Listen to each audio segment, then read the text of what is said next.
की जनता महंगाई से त्रस्त है।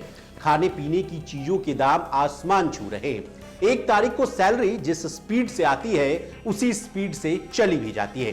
घर का खर्च, लोन की ईएमआई, बच्चों की फीस और वगैरह वगैरह। अगर आप भी सस्ते होम लोन या कार लोन का इंतजार कर रहे थे या अपनी ईएमआई घटने का इंतजार कर रहे थे तो आपको थोड़ा इंतजार करना पड़ सकता है। जी हां, आप सही सुन रहे हैं, महंगाई से फौरी राहत मिलने की उम्मीद नहीं है। असल में भारतीय रिजर्व बैंक ने साल 2024 की पहले क्रेडिट पॉलिसी का ऐलान कर दिया है। 6 फरवरी से शुरू हुई इस बैठक के बाद केंद्रीय बैंक के गवर्नर शक्तिकांत दास ने आज मॉनेटरी पॉलिसी बैठक के लिए गए फैसलों का ऐलान कर दिया है। अब महंगाई, ब्याज दर, ग्लोबल इकोनॉमी और ग्रोथ पर आरबीआई गवर्नर ने क्या क्या बातें कही हैं, ये सब जानने के लिए आपको हमारा ये वीडियो अंत तक जरूर देखना चाहिए। नमस्कार, मैं हूं विशाल शर्मा और आप देख रहे हैं लोकमत हिंदी। सबसे पहले मौद्रिक समीक्षा बैठक के नतीजों को आसान भाषा में समझ लीजिए। भारतीय रिजर्व बैंक यानी आरबीआई ने लगातार 6ठी बार ब्याज दरों में बदलाव नहीं किया है। आरबीआई ने ब्याज दरों को 6.5% पर जस का तस रखा है, यानी लोन महंगे नहीं होंगे और आपकी ईएमआई भी नहीं बढ़ेगी। अब चूंकि इस बार ब्याज दरों में कोई बदलाव नहीं हुआ तो आपके मन में यह सवाल जरूर आ रहा होगा कि मौजूदा ब्याज दर है कितना। तो बता दें, रेपो रेट 6.5% पर ही बरकरार है। इसके साथ ही रिवर्स रेपो रेट 3.35% पर है।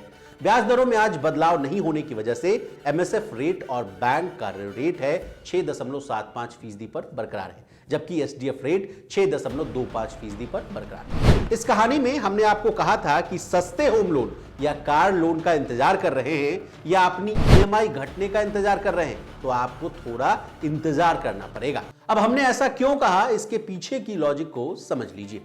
असल में रेपो रेट का सीधा असर लोन की ईएमआई पर पड़ता है। अब रेपो रेट क्या होता है यह भी जान लीजिए।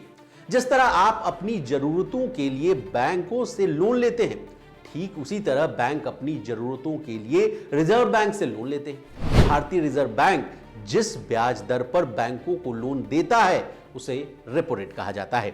आरबीआई जब रेपो रेट कम करता है तब ज्यादातर बैंक भी लोन सस्ता कर देते हैं, यानी रेपो रेट कम होने का सीधा फायदा लोन ग्राहकों को मिलता है। लेकिन अगर रेपो रेट बढ़ता है तो बैंक भी ब्याज दरों में बढ़ोतरी कर देते हैं, यानी आपके लोन की ईएमआई बढ़ जाती है। अब चूंकि इस बार रेपो रेट में कोई बदलाव नहीं हुआ, इसलिए सस्ते लोन के लिए आपको अभी और इंतजार करना पड़ेगा। बता दें, आरबीआई ने रेपो रेट में आखिरी बार बीते साल 8 फरवरी 2023 को इजाफा किया था। तब आरबीआई ने इसे 25 बेसिस पॉइंट या 0.25% बढ़ाकर 6.5% पर कर दिया था। तब से लगातार 6 एमपीसी बैठक में इन दरों को यथावत यानी स्थिर रखा गया है और इस बार भी पहले से ही इसमें कोई बदलाव नहीं होने की उम्मीद भी जताई जा रही थी। अब आरबीआई गवर्नर ने जीडीपी ग्रोथ पर क्या क्या बातें कही हैं ये भी जान लीजिए। आरबीआई गवर्नर ने रेपो रेट को स्थिर रखने के ऐलान के साथ ही महंगाई को लेकर कहा कि खाने पीने की चीजों की कीमतें यानी फूड इन्फ्लेशन पर मॉनेटरी पॉलिसी कमेटी की पूरी नजर है। महंगाई में नरमी देखने को मिल रही है। इसे देखते हुए एमपीसी बैठक में महंगाई का जो लक्ष्य है, टारगेट 4% पर ही कायम रखा गया है। शक्तिकांत दास ने जीडीपी ग्रोथ को लेकर कहा कि फाइनेंशियल ईयर 2024 में भारत की रियल जीडीपी ग्रोथ का जो अनुमान है 7% से ऊपर रखा गया है। बता दें, इससे पहले के अनुमान में भी रिजर्व बैंक ने इसे 7.3% पर बरकरार रखा था। इसके साथ ही उन्होंने कहा कि ग्रामीण सेक्टर में डिमांड में लगातार मजबूती दिख रही है। अब जाते जाते भारतीय रुपए और देश की अर्थव्यवस्था पर आरबीआई गवर्नर की क्या राय है ये भी जान लीजिए। शक्तिकांत दास के मुताबिक बीते 1 साल से भारतीय करेंसी में स्थिरता कायम है और ये आगे भी कायम रहेगी। उन्होंने कहा कि सप्लाई चेन से संबंधित नए झटकों पर सतर्क रहने की जरूरत है। इस साल हेडलाइन मुद्रास्फीति काफी अस्थिरता के साथ ऊंची बनी हुई है और अभी तक 4% का लक्ष्य हासिल नहीं हुआ है। हालांकि वैश्विक स्तर पर यानी ग्लोबल फ्रंट पर अनिश्चितता के बीच देश की अर्थव्यवस्था मजबूत दिख रही है। उन्होंने कहा कि देश की इकोनॉमिक ग्रोथ तेज हो रही है और ये ज्यादातर पूर्वानुमानों से आगे।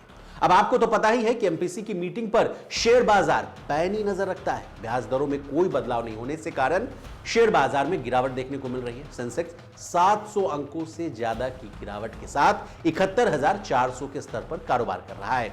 वहीं निफ्टी में भी 150 अंकों से ज्यादा की गिरावट है और ये 21,750 के स्तर पर कारोबार कर रहा है। अब हमने आपको इकोनॉमी, आरबीआई पॉलिसी और शेयर बाजार की तमाम जानकारियों से आपको अवगत कर दिया है। शेयर बाजार में निवेश करने से पहले प्लीज अपने फाइनेंशियल एडवाइजर की सलाह लेना ना भूलें। इसी तरह बिजनेस जगत से जुड़ी तमाम ताजा तरीन खबरों के लिए बने रहिए हमारे साथ और देखते रहिए लोकमत हिंदी।